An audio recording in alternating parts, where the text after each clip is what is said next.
Student, welcome to NG academy math. आपकी जीत हमारी जीत।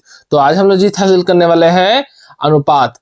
अनुपात में हम लोग आज पढ़ेंगे लघु अनुपात किसको बोलते हैं, गुरु अनुपात किसको बोलते हैं, समानुपात किसको बोलते हैं, व्यस्त अनुपात किसको बोलते हैं, आज समझेंगे। अगर आप समझने के लिए रेडी है तो स्टार्ट करते हैं। तो अनुपात होता है, अगर देखेंगे तो आज अनुपात में हम लोग पढ़ने वाले हैं लघु अनुपात, दूसरा गुरु अनुपात, ठीक है। और एक अनुपात क्या पढ़ने वाले हैं,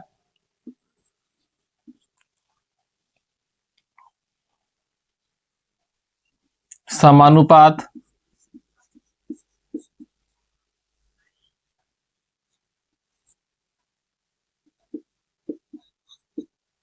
ठीक है। फिर एक और क्या पढ़ने वाले हैं,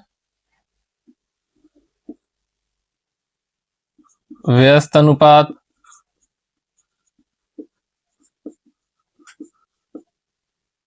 पढ़ने वाले। तो सबसे पहले हम लोग जानते हैं। अब इसके बाद एक और अनुपात होता है मिश्र अनुपात, जिसका एक और नाम है यौगिक अनुपात। इस व्यस्त अनुपात का एक और नाम है विलोम अनुपात।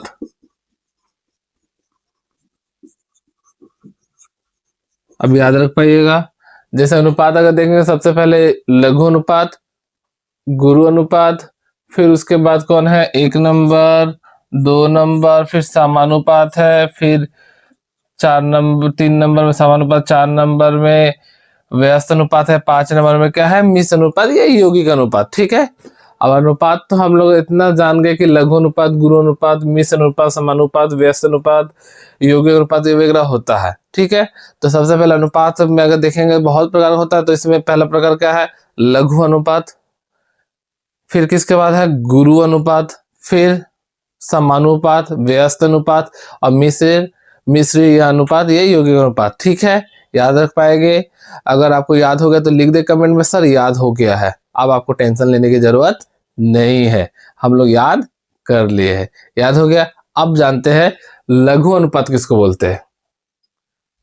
किसको बोलते हैं लघु अनुपात, क्या होता है लघु अनुपात। अगर आप देखेंगे अनुपात, अगर ए अनुपात बी लिए, ठीक है, तो इसमें इसको बोलते हैं पूर्व पद, ठीक है। इसको क्या बोलते हैं, उत्तर पद, ठीक है। पूर्व पद या उत्तर पद, या इसको आपके जैसे यहाँ पर है 3:4, ठीक है। तो ये जगह पूर्व पद कितना हुआ, पूर्व पद में कितना है 3 है, और उत्तर पद में कितना है 4 है, ठीक है। क्लियर है। इसलिए आप बता दे कमेंट में 3:5 इसमें पूर्व पद में कितना है और पश्च पद यानी कि उत्तर पद में कितना है, ठीक है। उत्तर पद को पश्च पद भी बोलते हैं, ठीक है। उत्तर पद रखे आप, क्लियर है। तो अनुपात में आप देखेंगे तो पहला वाला जो सामने वाला को बोलते हैं पूर्व पद, और उसके पीछे वाला को क्या बोलते हैं उत्तर पद। याद हो गया, सामने वाला को बोलते हैं पूर्व पद और पीछे वाला को क्या बोलते हैं उत्तर पद, ठीक है। याद रख पाएंगे। अब जैसे 9:5, 9:5, इसमें पूर्व पद कितना है 9 और उत्तर पद 5, सही है ना। हाँ सर सही है, आप गलत थोड़ी बोलेंगे, ठीक है। क्लियर हुआ। अब आते हैं तो पूर्व पद उत्तर पद आप समझ गए। आपका जिस अनुपात में क्या होता है, उत्तर पद बड़ा हो, उत्तर पद क्या हो बड़ा हो, और बड़ा हो, जिस अनुपात में क्या होता है उत्तर पद बड़ा रहता है। यानी कहने का मतलब है अगर ए अनुपात बी है, इसमें उत्तर पद क्या बी है, ये क्या होगा जब क्या होगा बड़ा रहेगा, इस तरीके से रहेगा, तब समझ जाए कि कौन सा अनुपात है, लघु अनुपात है। जैसे एग्जाम्पल में हम कहना चाहते हैं, ऐसा समझे कि जैसे 9:11, ठीक है। फिर एक और है 2:3, 5:6। अब ये जगह आप समझे कि ये पूर्व पद है 9, ये 11 क्या है, उत्तर पद है तो ये पूर्व पद, ये उत्तर पद। तो आप यहाँ दे, ये पूर्व पद 9 है और उत्तर पद क्या है, 11 है। तो पूर्व पद है बड़ा है क्या, उत्तर पद बड़ा है?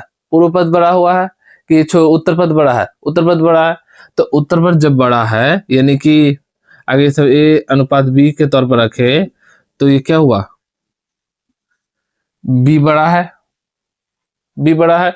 इसके बाद हम समझ गए कि पीछे वाला जब बड़ा है तो हम समझ जाएंगे कि कौन सा अनुपात है, लघु अनुपात है। कौन सा अनुपात है, लघु अनुपात। आप क्या कंफ्यूजन होगा इसके बाद से? जब भी कंफ्यूज हो जाते हैं तो कि लघु अनुपात क्या होता है, गुरु अनुपात क्या होता है, आप क्लियर तो जिस अनुपात का पूर्व पद बड़ा हो या उत्तर पद, मतलब कौन बड़ा होना चाहिए, पूर्व पद बड़ा है या उत्तर पद? जिस अनुपात का उत्तर पद बड़ा होता है उसको हम लोग कौन सा अनुपात बोलते हैं, लघु अनुपात। कौन सा अनुपात, लघु अनुपात। क्लियर कि नहीं सर, क्लियर हुआ? अगर नहीं क्लियर हो कमेंट में लिख देना, बता देंगे, ठीक है। अब जैसे ये जगह आप देखेंगे तो ये भी एक लघु अनुपात है, ये भी एक क्या है, लघु अनुपात है। लेकिन ये यहां पर आप देखें क्या है, उत्तर पद जो है पूर्व पद से छोटा है, यानी कि ये लघु अनुपात नहीं है। क्लियर हुआ?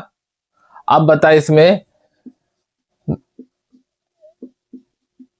ये दोनों में लघु अनुपात कौन सा है, 1 नंबर वाला या 2 नंबर वाला? कमेंट में लिख के बता दे तो, फटाफट कमेंट में लिख दिए, ठीक है, देख लेंगे बाद में।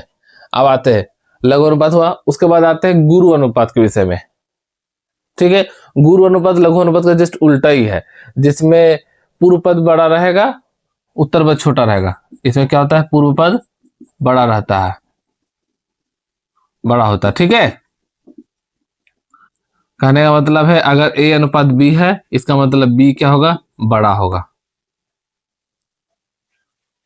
बी क्या होगा, बड़ा होगा। क्या बोले, समझ में आया? यानी कहने का मतलब सामने वाला बड़ा होगा। जैसे एग्जांपल में 3:2, 3:2, तो इसका मतलब क्या, ये गुरु अनुपात है। क्यों? क्योंकि इसमें पूर्व पद और उत्तर पद तो है, ऐसे पूर्व पद देखे बड़ा है, उत्तर पद क्या है, छोटा है। क्लियर है? फिर इसी तरह के एग्जांपल और लिए, ये क्या हुआ, इसमें पूर्व पद क्या है, बड़ा है और उत्तर पद क्या है, छोटा है। क्लियर है? लघु अनुपात और गुरु अनुपात में लघु में क्या होगा, पीछे वाला बड़ा होगा, यानी कि उत्तर पद बड़ा होगा, और गुरु में क्या होगा, सामने वाला बड़ा होगा, यानी कि पूर्व पद बड़ा होगा। बस इतने ही आपको समझ कर रहना है। आज के बाद से अनुपात अगर पहचाने दे दे तो आप गलती करेंगे? एक साथ लेके बोले, नहीं सर, नहीं गलती होगा, आप बता देंगे, आप सही तरीके से बता देंगे क्योंकि समझ चुके हैं। क्लियर है? अब आते हैं समानुपात। नाम में छुपा हुआ है समानुपात, है कि नहीं? समानुपात में ही नाम में छुपा हुआ है। तो इस जगह हम लोग देखेंगे समानुपात, हम लोग देखेंगे कि इसका नाम में छुपा है समानुपात, जो अनुपात का समान हो, यानी कहने मतलब जिसका पूर्व पद और उत्तर पद बराबर हो, जिसका पूर्व पद और उत्तर पद क्या हो, बराबर हो। यानी कहने मतलब है पूर्व पद इक्वल्स टू उत्तर पद, ठीक है। यानी कि अगर एक अनुपात ए बी है, इसका मतलब क्या होगा, ए भी सेम है, बी भी सेम है, यानी कि ए बराबर बी, यानी कि दोनों का वैल्यू क्या होगा, सेम होना चाहिए, ठीक है। अब जैसे कहने मतलब है जैसे 8:8 एक समानुपात है। याद रखें आप, समानुपात को जब भी हम लोग काट देते हैं, छोटा कर देते हैं, तो हमेशा ये आएगा 1:1। क्लियर रखे, ठीक है। हमेशा क्या आएगा, 1:1। अब जैसे कहने मतलब है 7:7, तो इसको भी करके तो 1:1 ही आएगा। समानुपात का ये खासियत है, ठीक है। फिर 3:3, तो इसका भी तो कट के भाई 1:1 ही आएगा, आएगा ना। क्या हम गलत बोले? फिर उसके तरीके से, जैसे 2:2, ये भी तो 2 एकम में कट गए, ये 2 एकम कट गए, तो 1:1 ही ना आया। क्लियर है? क्या बोलना चाहे? समानुपात का मतलब होता है जिसका पूर्व पद उत्तर पद बराबर ही होता है, दोनों ही सेम होता है, और उसको जब भी हम लोग संक्षिप्त में छोटा करके लिखेंगे, जब काट कर लिखेंगे तो हमेशा क्या आएगा करके? 1:1 आएगा। अब आते हैं दूसरा, व्यस्त अनुपात या विलोम अनुपात किसको बोलते हैं? जब किसी का बोल दिया जाएगा इसका व्यस्त अनुपात निकाले या विलोम अनुपात निकाले, कहने का मतलब है जैसे एक आपको दे दिया A:B दे दिया, ठीक है। अब बोला कि इस अनुपात का विलोम अनुपात क्या होगा या व्यस्त अनुपात क्या होगा, तो आप कैसे निकालेंगे? सिर्फ ये पूर्व पद हुआ, ये उत्तर पद हुआ ना? गलत बोले? नहीं ना? तो ये उत्तर पद हुआ। तो अब हमको बताए सिर्फ व्यस्त अनुपात में क्या होता है, जो पूर्व पद है उसको उत्तर पद बना देना है, जो उत्तर पद है उसको क्या कर देना है? पूर्व पद बनाना है, यानी कि दोनों को चेंज करना। जैसे ये है, ऐसे करना, समझ में आया? ये जैसे ऐसे, तो क्या करेंगे? B:A हो जाएगा। यानी कहने मतलब एग्जाम्पल में अगर हम लोग देखेंगे 3:4 का अगर हमको पूर्व पद करना है, मतलब व्यस्त अनुपात निकालना है, तो क्या हो जाएगा? तो हो जाएगा 4:3। बस चेंज करना है, ठीक है। क्लियर हुआ ना? और कंफ्यूजन नहीं? तो आप एक और क्वेश्चन बताए इसका आंसर कमेंट में। बोले सर आप कितना बोलिएगा सर, कितना क्वेश्चन करवाइएगा एक में? कर लीजिए, क्या दिक्कत है। 4:13 इसका व्यस्त अनुपात क्या होगा? फट से आप कमेंट दे दीजिएगा सर 13:4 होगा, क्योंकि समझ में तो आ ही गया। आ गया तो अब आते हैं दूसरा, मिश्र अनुपात या यौगिक अनुपात, दोनों एक ही नाम है। मिश्र का मतलब लग रहा है ना कुछ चीज मिक्स है, नाम में ना लग रहा है मिश्र अनुपात, लगता है कुछ चीज मिक्स है ना? तो मिश्र का अनुपात का मतलब होता है जब हम लोग क्या करते हैं, दो अनुपात या दो से अधिक अनुपात को क्या करते हैं, एक अनुपात में करने की कोशिश करते हैं। कहने का मतलब है जैसे हम मिश्र अनुपात बता रहे, आप ध्यान से देखिए, लास्ट टॉपिक है। तो मिश्र अनुपात का मतलब हो गया जैसे A:B एक अनुपात है, दूसरा C:D एक अनुपात है, ठीक है। अब बोले इन दोनों का मिश्र अनुपात निकाले, यानी कि दोनों को मिक्स करके निकाले, तो कैसे निकालेंगे? तो सिंपल सा बात है, ये पूर्व पद है, ये पूर्व पद है, ये उत्तर पद है, ये उत्तर पद है, यानी कि ये पूर्व पद हुआ, ये उत्तर पद हुआ।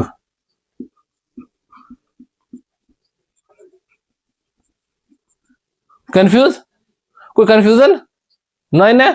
तो कहने मतलब ये पूर्व पद है, ये उत्तर पद हो, ये पूर्व पद है, उत्तर पद है। अब बस मिश्र अनुपात में निकालने समय हमको इतना ही देखना है कि जो पूर्व पद हुआ और ये पूर्व पद दोनों को गुना कर दिए, यानी कि A:C और फिर अनुपात देके B:D। अगर ये इसमें कुछ कटता है तो काट दोगे, नहीं तो फिर गुना करके लिख दोगे। जैसे एग्जाम्पल में, जैसे यहाँ पर आप देखिए सामने, जैसे 3:4 और 5:2, ठीक है। तो इसमें आप बताइए इसका जब मिश्र अनुपात निकालेंगे तो कैसे निकालेंगे? पहले 3 और 5 इसको गुना कर देंगे, 4×2 कर देंगे। क्लियर करे? बार बोले 3 और 4 को गुना नहीं कर देना है, गलत हो जाएगा। आपको क्या करना है, चार पहले क्या, इसका पूर्व पद और इस अनुपात का पूर्व पद उसी को गुना करना है, इसका उत्तर पद, इसका उत्तर पद उसी को ही गुना करना है, तभी जाके मिश्र अनुपात आएगा, ठीक है। अब इसका मतलब इसके साथ इसको नहीं कर देना, इसके साथ इसको नहीं करना, ऑलवेज याद रखिएगा कि पूर्व पद के साथ पूर्व पद, उत्तर पद के साथ उत्तर पद। अब ये कोई कटेगा क्या? नहीं कटेगा। तो हो गया 15:8 आंसर हुआ। अब एक और कंफ्यूजन बहुत होता है, जैसे एग्जांपल में दे दिया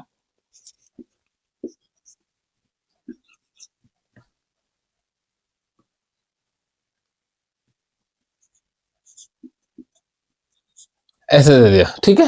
अब तो सबसे पहले क्या होगा, 2×3 अनुपात, मतलब इसका पूर्व पद और इसका पूर्व पद गुना कर दिए, इसका उत्तर पद, इसका उत्तर पद गुना कर देंगे। अब देखें, अब यहाँ पर सोचे यहाँ पर 2 है, तो दो को यहाँ से 4 से काट देंगे या कुछ कर, ऐसा कभी नहीं। हमेशा याद रखें इस वाला के साथ इधर कटेगा, यानी कि इस 2 के साथ इस 2 को काट सकते हैं, इस 2 के साथ इस 4 को नहीं काट दीजिएगा आप,